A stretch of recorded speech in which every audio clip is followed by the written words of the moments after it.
Hello. This is a big room. We can do better than that. Hello. Good morning, good morning, good morning. And cheers.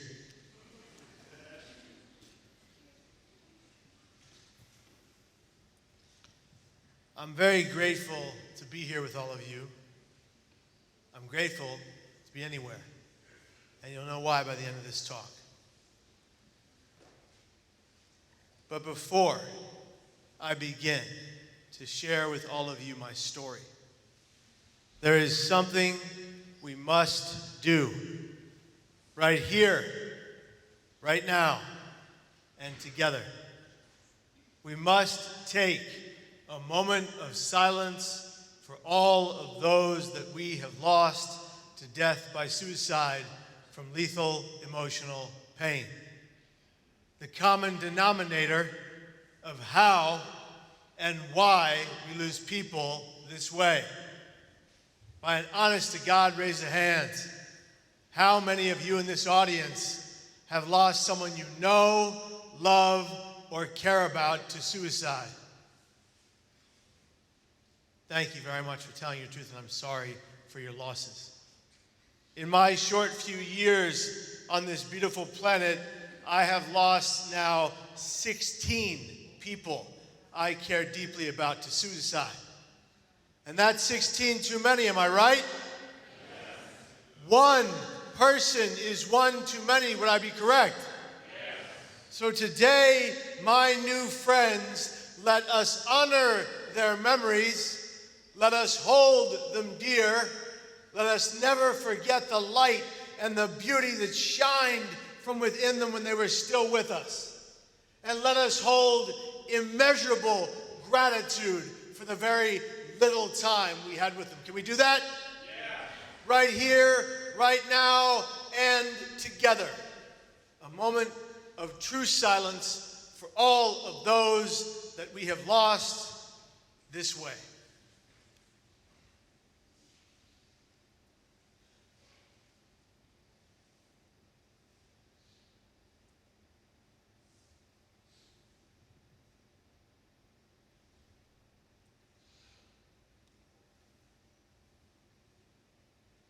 Thank you.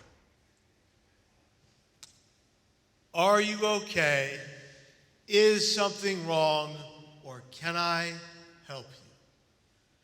Those were quite literally the only words I desperately needed to hear the day I found myself standing atop the Golden Gate Bridge walkway, believing beyond a shadow of a doubt that I had not one other course of action to take but to die by these two hands from said lethal emotional pain. On September 25th of the year 2000, 22 years ago, I believed I was worthless. I felt I had no value, and I thought all of my family and every one of my friends wanted me gone. Was any of that true? No, my family loved me. My friends cared for me. My acquaintances would have been there that day to tear me from that rail to safety to show me how much they cared. By a true raise of hands, had any of you seen me that day standing atop the Golden Gate Bridge walkway, leaning over that 4-foot-nothing rail, that ease of access to lethal means, crying profusely my tears to the waters below? By an honest raise of hands, how many of you would have cared? Show me. Thank you so much, and I to you. But what led me there on September 25th, 2000? What led me to the ninth wonder of the world, the Golden Gate Bridge, what some call the most beautiful man-made structure ever created? What led me there, and how did I get to live from what I did that day? In order to answer that question, we must stop here and go all the way back into the rearview mirror, into the time I was born to biological parents, as I'm adopted, Marcia and Martino. Martino, my birth father, was half Mexican and half Italian. My birth mother, Marcia, hailed from James Bond Island, Jamaica. She was Jamaican, black, African, Arawak Indian, Portuguese, Scottish, Irish, English, and Sephardic Jew. What wasn't she? And Marcia and Martino fell head over heels in love in the 1970s, and by 1981, they had 2 infant boys, just 10 months apart, if you catch my drift. Those of you who missed math class today, it was 9 months to make a baby. They moved quick. They had nothing and no one else but us. We lived in abject poverty. We existed in and out of crack motels, the kind of places you paid for by the hour, and if you didn't, you were out. And Mom and Dad did whatever the heck they had to do on that hour, by that hour, to keep a roof over our heads. They didn't neglect us every day because they didn't love us. They neglected us every day because they were trying to keep us safe from the outside world. And so they walked outside every morning, noon, and night to go do score or sell drugs. That was the name of their game. It's my understanding that my very own birth mother had to sell herself. That was our life. Truly humble beginnings. Until one fateful day, one seedy motel clerk makes his most unseedy decision. He hears our screams and cries of pure neglect just one too many times and does us the first solid anybody ever would. He calls the police. It would prove to become the first best day of our lives at the time. The police would barrel down the door with Child Protective Services. They would swoop us up smelling sour and putrid of our own filth from that neglect. They would place us into the system. Who knows what system I speak of? Say it aloud. Foster care. A system for all the good it had done was in complete disarray. A system allowing kids to age out into 18 into homelessness without a penny in their pockets. A system allowing other kids to be abused or neglected by the very foster parents set to protect them. My brother and I bounced around from home to home with one simple idea, that he and I were to be adopted together. Do you think that's what happened? No. Not by a long shot. We bounced around from home to home. New Mom and Dad every couple of days or weeks, no stability, often neglect. And in one of those homes filled with neglect, my brother and I both contracted a vicious strain of bronchitis, and my only full-blooded brother died right next to me. I immediately developed a severe detachment disorder from reality, and abandonment issues have followed me until today. Every time somebody I love dies, I feel like they're leaving me on purpose, and I can't shake it, no matter how much therapy I do, and trust me, I do a lot of therapy. They say my brother Jordash looked exactly like me, with down to the freckles, with blonde, curly hair. Can you see it? Nobody can see me with blonde, curly hair, not one person? No, really? Just need one person. Just need one. Thank you. So you understand. I'll tell you what, I'll tell you a story. When I was 23 years of age, I wanted to see what Jordash would look like as a young man. So I did what all of you would do in that situation. I grew my hair out to an afro because I can. I dyed it blonde because why not? And I got a perm because hell yeah. That's right, yeah. And I looked in the mirror and I was very upset because he was so much more handsome than I was. Jordash, son of a gun. My birth name wasn't always Kevin Hines. That is my adopted white name. Anyway, my biological name is Giovanni Gabriel Prasad Perales. Try saying that 10 times fast. She tried so hard. It was good. Good for you. But somehow his name, my brother's name, is just Jordash. Where are his 4 names, Mom and Dad? Well, sadly, Jordash did pass away back then. But unlike my poor brother, I got lucky. I landed in my first great foster home, because they do exist. Peter and Deborah Muller. Peter was in the Army, often having to be restationed as they do. Debbie was a housewife. They were a transitional home for kids. Many kids at their home at the same time, boys and girls of all ages, 12 months to 12 years of age. pandemonium in that household. 4 or 5 little girls, 3 or 4 little boys, and me. And one fateful day, a lovely young woman named Deborah Joan Hines walked in their door. Now, if you've been paying attention, you know my last name. Spoiler alert, this works out. Debbie Hines walks in that door, fully expecting to take home one of the many little girls in the house. That was her goal. She had plenty to choose from. Her goal was to take home a little girl to become the sister of Elizabeth Catherine, the girl she and Chapel-Kevin Hines had already taken in. They wanted to give Elizabeth a sister. Something got lost in translation. Debbie saw me on the carpeted floor in the Muller's home with my then red-headed wavy auburn hair and my famous red rubber ducky overalls I'm not ashamed to say I wore. And she said in her journal of those days, that was the moment she fell in love, which is how I know this story. And she went back to Chapel-Kevin Hines and said, let's take him in because he needs us. And I desperately needed them, didn't I? Yes. Darn right I did. They took me in at 9 months of age, but there was a problem. I was violently ill all day, every day for the next 30 days, sick as a dog. Doctor after doctor, specialist after specialist. No one could tell Pat and Debbie Hines what was wrong with their new-to-be son. Until one specialist came forward and said, Patrick, Deborah, there's nothing physically wrong with this child. It is all emotional, 9 months of age, pre-verbal. I couldn't even talk about the pain I was in.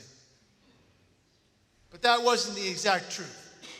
You see, my birth parents in my formative months had been feeding me and my brother Jordash only what they could steal. Kool-Aid, Coca-Cola, and sour milk was my first diet. I had a distended belly filled with liquid, a bruise from the top of my sternum to the bottom of my abdomen from being malnourished for so long. They didn't have the science back then that we have today about gut to brain health and how your gut microbiome houses all of your body and brain serotonin, and that by eating only processed foods from birth or as an adult, you're damaging your brain's functionality at the cellular level. My friends, by definition, I was mentally ill from the very beginning of my life. Growing up, though, in the Hines home was a beautiful thing.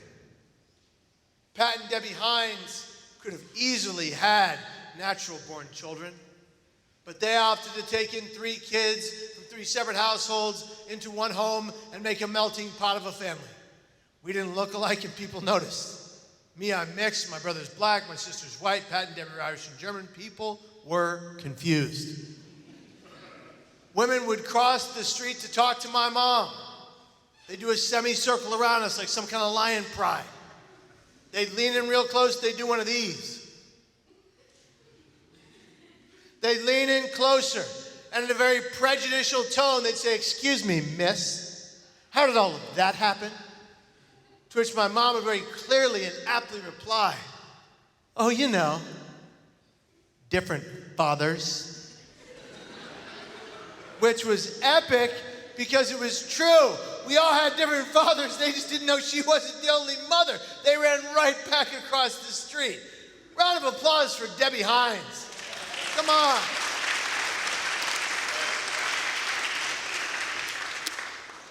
We didn't care that some restaurants wouldn't allow us in to eat at night in the 1980s in California because of what we looked like as a family. We got up, we went somewhere else, we ate something else. We were filled with unconditional hope. Pat and Debbie Hines plucked the 3 of us from obscurity and saved our lives. You know my backstory. I scored a 9 on the ACE exams, adverse childhood experiences, but my brother has had the hardest life of anyone I have ever known until right now.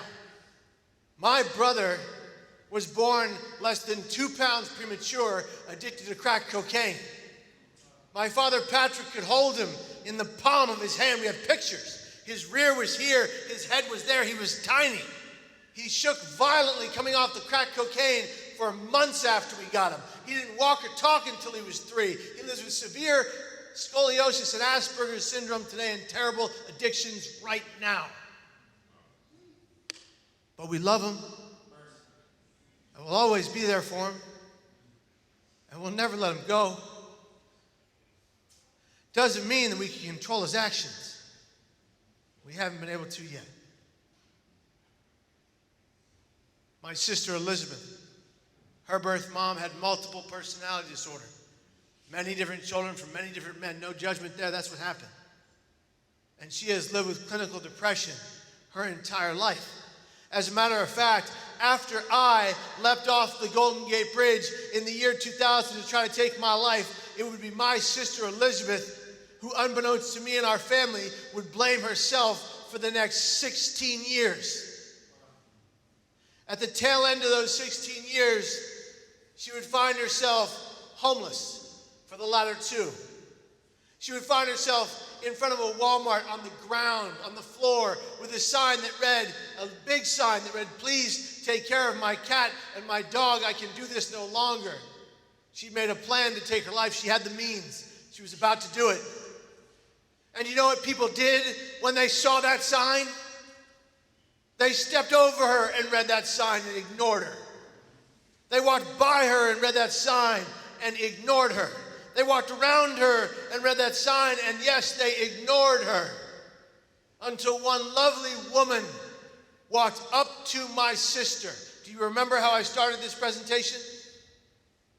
One woman walked up to my sister and had the boldness to say, in the most kind and compassionate tone, "Are you okay? And can I help you?" Two of the very things I wanted one person to say to me when I leapt off that bridge trying to end my life.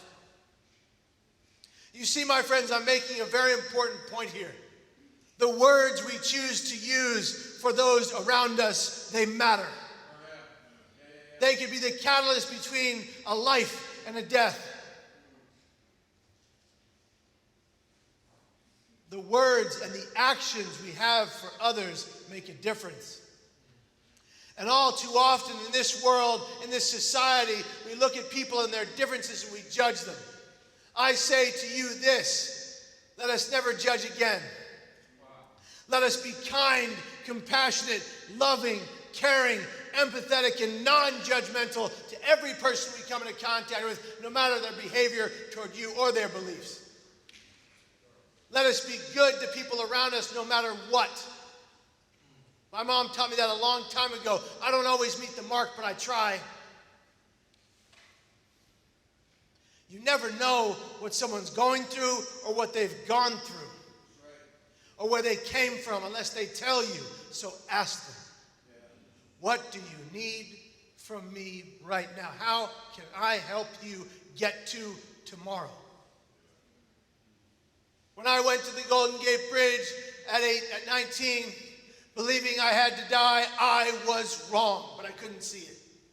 I can only see, feel, hear, touch, and know that pain. And my new friends, what is the one thing, say it aloud, what is the one thing you want to happen when you find yourselves in excruciating physical pain? What do you want that pain to do? Stop, go away, or end. That's physical pain. I argue that brain pain is at the very least 300,000 times worse than any physical pain I've ever experienced in my life. And I have experienced and still experience excruciating physical pain every single day because of what I did. No pity needed, that's the facts. That's because of what I did. I take responsibility for my actions. The pain was so great on September 25th, 2000. I made my way out to the Golden Gate Bridge. I sat on the bus in the very back row in the middle seat, looking out upon everyone like I'm looking out upon you right now.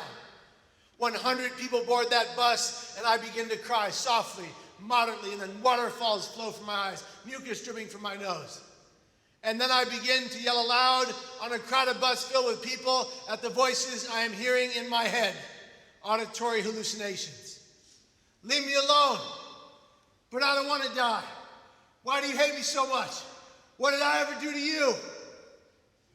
And now, if they weren't before 100 people looking down the barrel of the bus at me, but saying absolutely nothing except for one man. The man to my left says to the fellow next to him, while pointing me with his thumb, with a smile on his face, while laughing at my pain, "What the hell's wrong with that kid?" And that's what's wrong with some of society today. This innate human ability we have to see someone, anyone, in the greatest lethal emotional pain they've ever experienced, but feel nothing for them but fear of them and apathy toward them. That's his or her problem, but it ain't mine. I got things to do, people to see, and places to go. I formidably disagree with that way of thinking. I believe if we are nothing else on this gorgeous planet, we are at the very least supposed to be one thing together. Our brothers and sisters and individuals keepers. We are not here for personal betterment or gain. We have a sole and singular purpose on this planet. And that purpose is to do one thing: to give back. To give back to those we know, those we love, those we don't know, from Adam and, yes, my new friends, those we don't even like. What we are not meant to do is hurt each other with our words or our actions. The next time you consider hazing someone online, being a bully, or hurting someone's feelings, consider these words. When I was in grade school, do you know what they did to me every day? The 8th graders took me as a 4th grader. The 8th graders took me as a 4th grader, picked me up, turned me upside down, and placed me in a garbage can face first and told me that's what I was because I was part black. Was that okay? No. They would get behind me, bend down, and then someone from in front of me would push me till I hit my head on the concrete and bled. Was that all right? They would call me Little Red N-word every day. Was that okay? It destroyed me. It absolutely played a pivotal role in, at 19, me leaping off the Golden Gate Bridge. The next time you consider hurting someone, think of these words, and the actions you take could potentially change. And maybe there's a world with that person where you could become friends. In fact, I'm going to give you some homework. After today, do me a solid. Go call 3 people you haven't talked to in ages because of a grudge. It ain't worth it. It is not worth it. This is a finite amount of time we have in this life. A very short amount of time we have in this existence. Call the people you haven't talked to because you're angry with them and say, "I love you, and I hope you have a great day," expecting absolutely nothing in return. I went to the Golden Gate Bridge to die. I leapt off that rail. But that's not the important part of the story. Pay attention, this next piece is the millisecond, the moment my hands left the rail, I had an instantaneous regret for my actions. And the absolute recognition that I had just made the greatest mistake of my life, and it was likely too late. How too late? For 99.9% of the people in the last century that bridge has been open. For 99.9% of the people in the last near century that bridge has been open, they never again got to tell their stories. They are gone forever. Their families mourn them each and every waking moment of every single day. Why did I get to live? Maybe, just maybe, it was to be right here, right now, with all of you, with the hope, the wish, and the prayer that this story helps one of you stay right here. Yeah. You are valued. Thank you, thank you, thank you.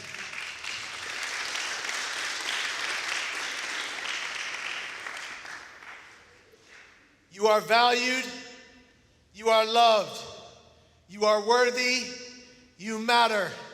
You are perfect just as you are, and you are all meant to be here until your natural end, never to die by your hands. We weren't created to take our lives. That's not our purpose. It's not our purpose. It's not our life to give. You're a gift to this world. You're a gift to every person you come across, and they to you. Today, after what I did, I feel an overwhelming sense of gratitude. Gratitude for every place I get to go, because I didn't build this church, yet here we are together. I mean, look at this carpet. 1972.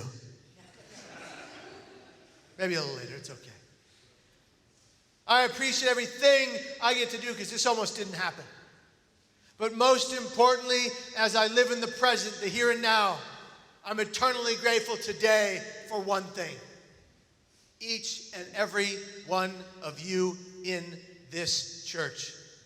Today, you are my gift, not the other way around. Give yourselves a round of applause.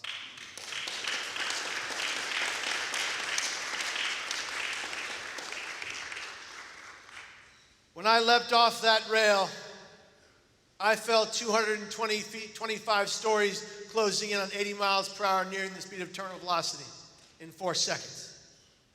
In those 4 seconds, these were the words that rang true in my mind. What have I just done? I don't want to die. God, please save me. I called out to God, and he heard me. A woman driving by in a red car, at the moment my hands went over that rail, saw me go over and called her friend from her car phone, year 2000, car phone, not cell phone. Some of you don't know what that means. Called her friend from her car phone in the United States Coast Guard, who happened to be manning the waters of the bridge at that very moment. The only reason the Coast Guard boat arrived to my position in the water before I would set in hypothermia and drown a few-minute window was because of that woman's phone call. In the water, as I flailed to stay afloat, I couldn't stay above water. I kept going down. Before the Coast Guard boat arrived, I go down one more time. My boots are waterlogged. My long-sleeve clothing is heavy. I've got my inhaler in my right pocket like it is right now because, I was prepared anyway. I couldn't reach it. I go down one more time. I think this is it. This is where I die. Nobody is coming to save me. What have I just done? God, please save me. I made a mistake. And that's when it happened. Something began circling beneath me. Something very large and very slimy and very, very alive. And I was freaking out. It's like, you've got to be kidding me. I didn't die jumping off the Golden Gate Bridge and a shark is going to eat me? Come on!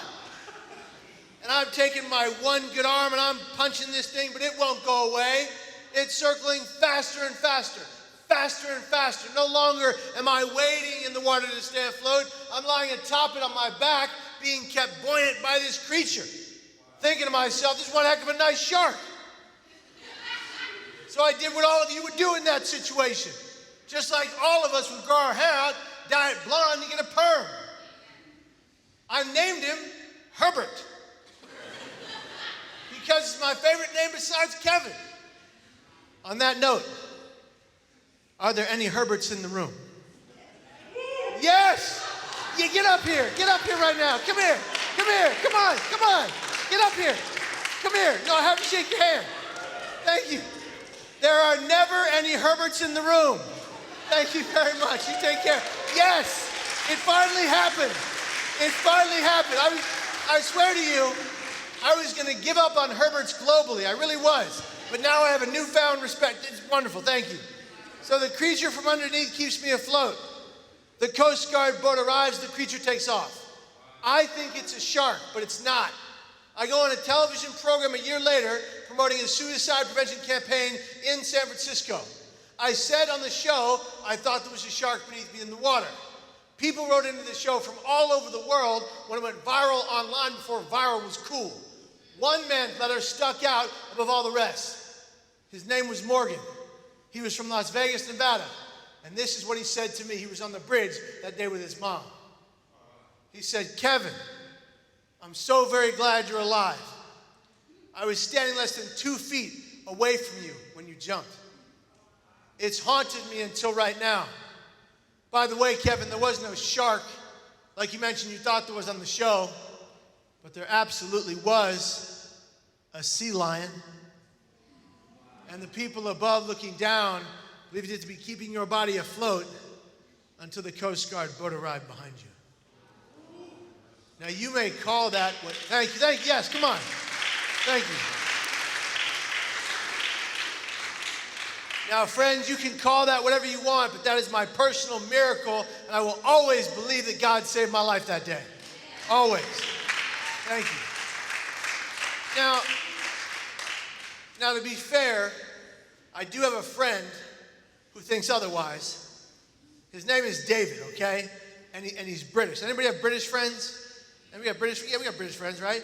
My friend is very British. I don't know if that's a thing, but that's how I feel about him. He's very British, specifically very, very British. And this is what my friend says to me about this situation, okay? And I'm going to do my best impersonation of David, all right? So I got to get into character here. Give me a minute. He's a squinter when he talks about serious stuff, so let's get into it. Here we go. Kevin, what happened to you was a statistical anomaly. Did you hear what he said? Statistical? He's got a lisp. Anyway, we'll get into it. What happened to you was a statistical anomaly. It had to happen to someone the way it happened to you. What an idiot. Anyway. No, David, God saved my life. Thank you very much. All right, so the creature leaves. The Coast Guard boat arrives. These amazing officers fish me onto a flatboard, put me in a neck brace, they strap me in from head to toe, and they start asking questions. Fully conscious and aware. Kid, do you know what you just did? Yeah. I was there. They're like, smart. So they said, why did you do it? And I had no reasonable answer. I said, I don't know. I thought I had to die today. They said, son, do you understand how many people we pull out of these waters that are already gone? I said, no, and I don't want to know. And they said, we are going to tell you anyway. They said, young man, this unit alone, this year alone, have pulled out 26 dead bodies from these waters. And only one live one, you.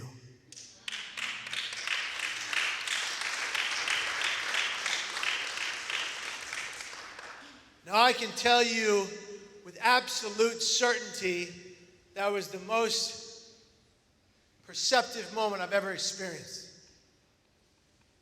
In that moment, I made a cognitive decision that no matter the pain I would ever be in again, and I'm in a lot of pain a lot of the time, no matter the pain I would ever be in again, I would never attempt to die by my hands so long as I shall live.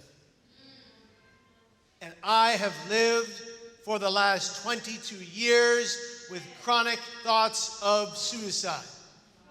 But they will never take me. I will never die by my hands.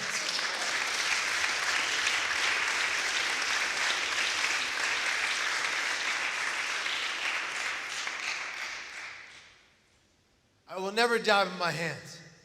Somebody tells you Kevin Hines died by suicide, you do me a solid and open an all-out investigation because it was a murder. Okay? Thank you. All right? I use 2 techniques to stay alive every time I'm suicidal. The first, I say to myself, what I wish I knew on that bridge that day. What I wish I knew back then. That my thoughts do not have to become my actions. They can simply be my thoughts. Say it with me. I'm going to say it. Repeat after me. My thoughts. No, I need to hear you. I'm giving you my all. Give me yours. My thoughts do not have to become my actions. Now, on that note, if all of your thoughts became your actions, how many of you would be in jail for road rage right now? Tell me the truth. Show me the truth. Oh, you pointing at people now? You just pointing. You, oh, you right there. It's you. You would be doing. So my friends, if we can recognize through self-awareness techniques, whilst in the midst of suicidal crisis, that our thoughts don't have to own, rule, or define what we do next, guess what? We never have to attempt or die in the first place. Wow. We get to be here tomorrow and every day after that, no matter the pain we're in. Pain is universal. Pain is inevitable. It's coming for all of us if it hasn't already. But suffering, that is optional. It's a choice. Before you judge that sentence, hear my words. Every clinician I used to have told me I was suffering from bipolar, suffering from mental illness, suffering from depression, suffering from eating disorders when I was as a high school wrestler and beyond. I'm not ashamed to say that as a man. They told me I was suffering. What did I do? I adopted their narrative as my own. And I became a sufferer. But that only made me the victim of my own story. Until I realized I could fight my pain, battle my pain, live with my pain, and thrive despite of my pain.